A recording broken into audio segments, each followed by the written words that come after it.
The packaging will be discreet, correct? Okay, yeah. I don't want my neighbors to know that I have a dysfunctional... I gotta go. So, to give some background on Atheist, they were formed in 1987 in Florida, with the founding members being Kelly Schaefer on vocals and rhythm guitar, Rand Buckley on lead guitar, Roger Patterson on the bass, and Steve Flynn on the drums. What Atheist are most known for is being pioneers of progressive/technical death metal. You might have even seen Mike Smith, drummer for Suffocation, wearing an Atheist shirt in the band's picture on the album Effigy of the Forgotten. But what I personally love about them is that they have one of the tightest and most skilled rhythm sections of any band, period.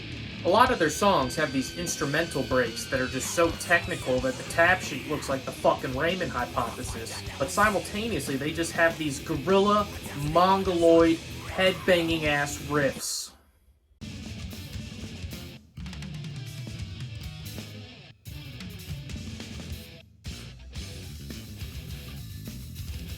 And since this is a progressive death metal band,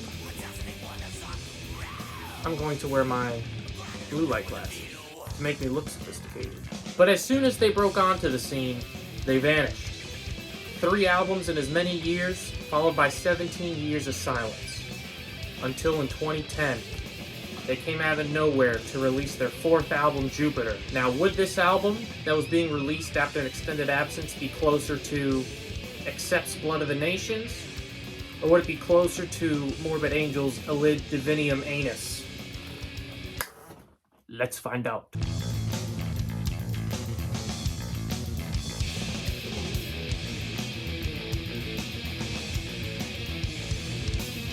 Atheist had the nerve to release an album in 1990 titled Piece of Time. But it was good that they did, because they almost did it. Their label went bankrupt while they were in the process of releasing the album, so they ended up having to sign with a British record label by the name of Active Records, which has got to be like the lamest, most corporate, boardroom-ass fucking label name I've ever heard in my life. They were able to get their album out in Europe, but given that their origins are in Florida, couldn't get their album released in America until Metal Blade, over a period of 6 months, was negotiating a licensing deal. It didn't come into the States until late 1990s. Now, I'm a prog fan. And I know not everyone is a fan of prog, and quite frankly, I think if you like prog, then Atheist is a pretty easy sell. But I want to make a pitch to those of you who are more fans of straight-ahead, no-nonsense metal. What makes Atheist such a great progressive death metal band is that they are very concise. This album, Piece of Time, is 9 tracks, 32 minutes. Even though the songs are short, through some sort of witchcraft, they have like a ton of sections in them. They almost have the same amount of sections as a Dream Theater song, just delivered in 1/10 of the time. Now, is there some of what you would call technical wankery?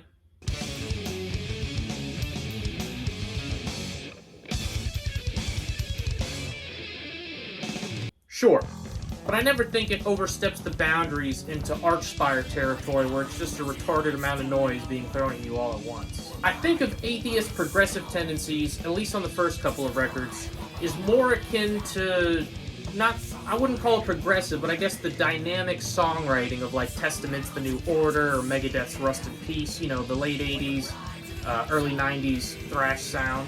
It's not full-blown prog. The songwriting is just very advanced, but still well within the bounds of death metal. Also, check out my cat.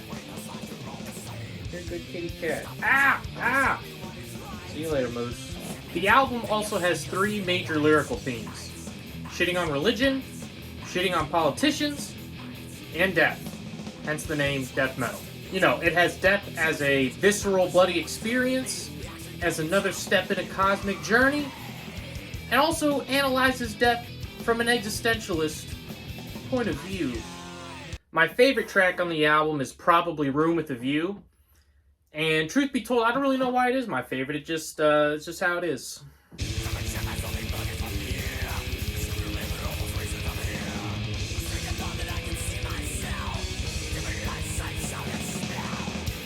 I don't have an individual album. I have this box set that I got at a record store for $20.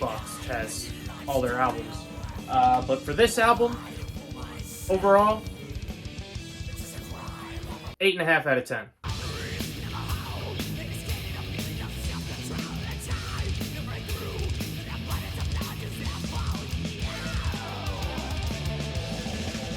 So with their second album, would Atheist add more prog to the detriment of heaviness? Or would they become so brutal that they would forget how to count past 4? Neither. Atheist said, fuck it. Do them both. Unquestionable Presence fucking rules. As you can see, I have a t-shirt and I have a vinyl record, which I don't have a ton of these. But look at this. Oh. Look at that. But this album fucking rules. The songs are weirder. They have more of those technical bass and drum breaks, more clean sections, and simultaneously more heavy-ass fucking riffs.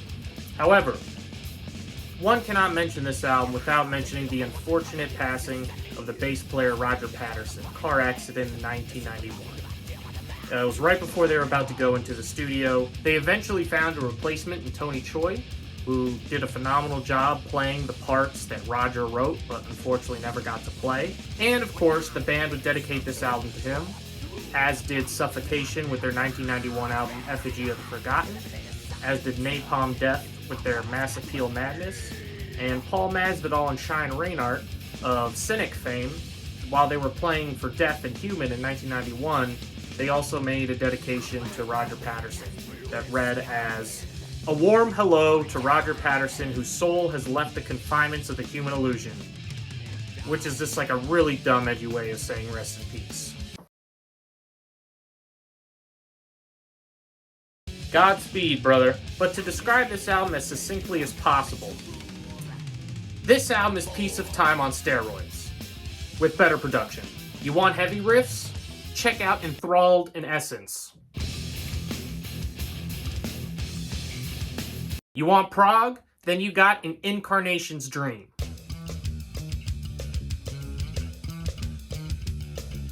And that's really all I have to say, you know? You gotta listen to it yourself.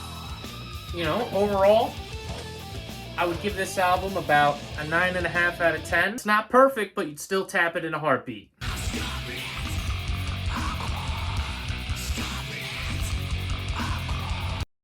Now, admittedly, I may lose some of you non-prog fans here. This album is definitely a step down from the previous two, but it's not a huge step down. The prog meter was once again dialed up, but this time they dialed back down on the heaviness. In Atheist's defense, though, if they somehow manage to dial up the prog and the heaviness again on top of what Unquestionable Presence built upon Piece of Time, I have a feeling that convergence of forces would have just ended up creating a super massive black hole that would have swallowed the human race and ended civilization as we know it. In the end, I think Atheist made the right choice, choosing to keep the universe intact.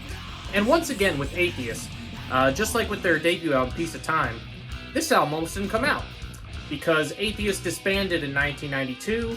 However, they still had contractual obligations to record another album, so they reformed in 1993. And, you know, you would think this album would sound like very hastily constructed, very kind of meat and potatoes, run-of-the-mill, but it's actually really, really proggy. And it's proggy in a way where it's not just random improv bullshit. I mean, you could argue there's a couple 1 minute, minute and a half instrumental tracks.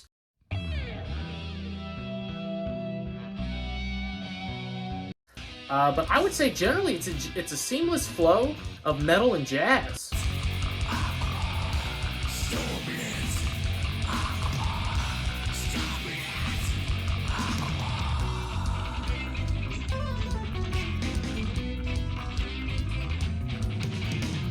There's even a song on here called Samba Brisa, which is just a full-blown instrumental bossa nova or possibly samba song. I really should know because my mother is from Brazil.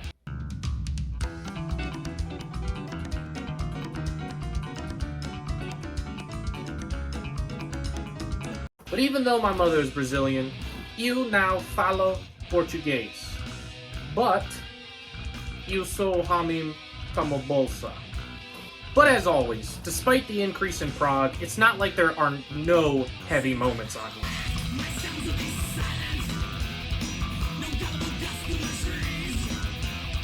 And now, the reason I would say this is a step down is that there's just generally more mid to bad songs on this album than on the other albums. And it just doesn't have the same bite. that the previous two albums have, you know? But still, there are still really good songs on here, like Air, Green, Water, all that shit. Overall, I'd probably give it like a 7.5 out of 10. So after this album, Atheist properly disbanded. Until 2006, when Atheist announced that Schaefer, Flynn, Choi, and Berkey, the same crew that recorded the previous two albums, would be playing some live shows. Kelly Schaefer, though, the vocalist and who was the rhythm guitar player, now would only be doing vocal duties because he'd been struggling with tendonitis and carpal tunnel, so he just couldn't play guitar like that anymore. Then, in 2008, Kelly Schaefer issued a statement saying that he and the drummer Steve Flynn were working on some new Atheist material. And then, after signing a record deal with Seasons of Mist, in November 2010, Atheist dropped their fourth and to date final album, Jupiter.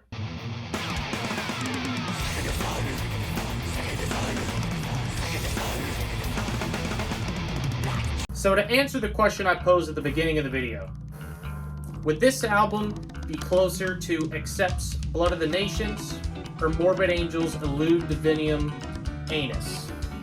It was closer to the anus. And to be honest, I don't really have a diagnosis as to why this album just doesn't really click for me. The songwriting and, it's the overall sound of the band is about what you would expect from Atheist. I mean, the production has stepped up a bit, I think Second to Sun is pretty decent, but I really think that's about it. For me, easily the worst Atheist album. In my opinion, it's just not that good. It's not an atrocity like Sunbather by Death Heaven. It just doesn't tickle my fancy. Overall, probably about a 4 out of 10. And to date, that's all we have for Atheist. I've read that they were announcing an album or something like that in 2014, set to be released in 2015, but that never came to fruition. I know that in the pandemic quarantine, Atheist started a YouTube channel where they did full band playthroughs of Mother Man and The Psychic Saw, both of which Unquestionable Presence. And then that was it. They didn't upload anything else for like another 2 or 3 years until they made a video announcing that their music would be returning to streaming services. And that was 9 months ago, and now there hasn't been anything since. In 2023, they did do a tour with Cynic. They were actually playing over near me, over in New York City, but I ended up not going because I have a job and it was on Thursday night, and I didn't want to get eaten by rats on the New York City subway. But it seems like Atheist is making moves, and we'll see if an album comes out in 2023. So yeah, that's what I got for Atheist. Interesting band that I feel like gets a little bit overlooked, hence why I wanted to do this video. But check out their albums for yourself and let me know what you think.